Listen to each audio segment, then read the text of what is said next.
मेहनत का फल। एक राज्य की प्रजा बहुत ही आलसी थी, जिसके कारण वहां का राजा बहुत दुखी रहता था।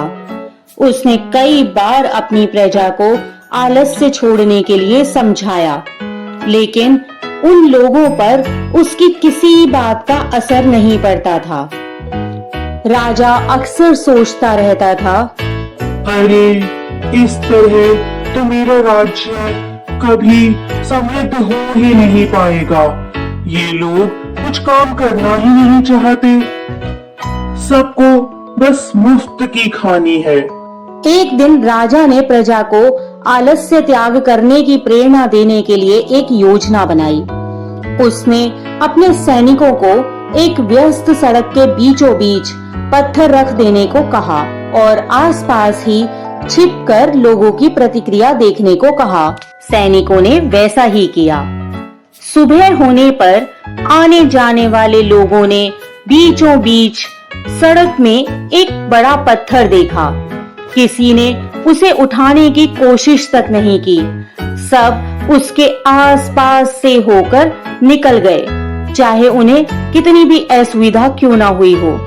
उसे उठाने के बजाय कुछ लोगों ने तो क्रोध में बड़बड़ाना भी शुरू कर दिया, लेकिन किसी ने भी उसे हिलाने तक की कोशिश नहीं की। इसी तरह शाम हो गई। वह पत्थर वहां यूं का त्यों ही पड़ा रहा। तभी एक गरीब बच्चा वहां से गुजरा।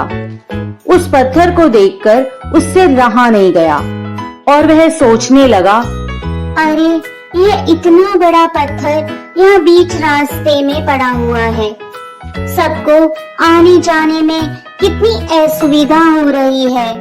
मैं ही कोशिश करता हूँ कि इसे सड़क के एक तरफ कर दूं, ताकि कोई भी बूढ़ा व्यक्ति या छोटे बच्चे आराम से सड़क को पार कर सकें। और ऐसा सोचकर वह उस पत्थर को वहां से उठाने की और उसे हिलाने की कोशिश करने लगा। यह देखते ही आसपास छिपे सैनिक वहां भागते हुए आए और उन्होंने उस बालक की मदद की।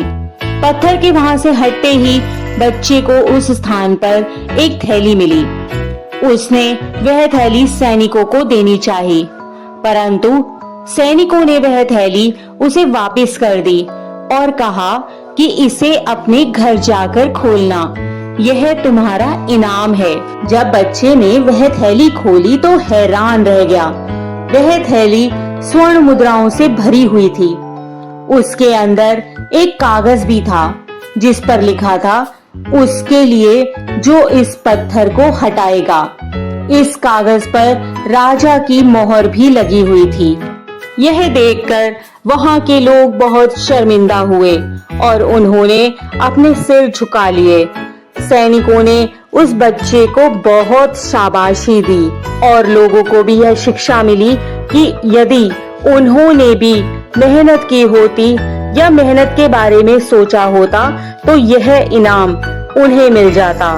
लेकिन अब यह मेहनत का इनाम उस बच्चे को मिला था। इसलिए आगे से सभी ने यह प्रण किया कि वे आलस नहीं करेंगे। मेहनत करते रहें।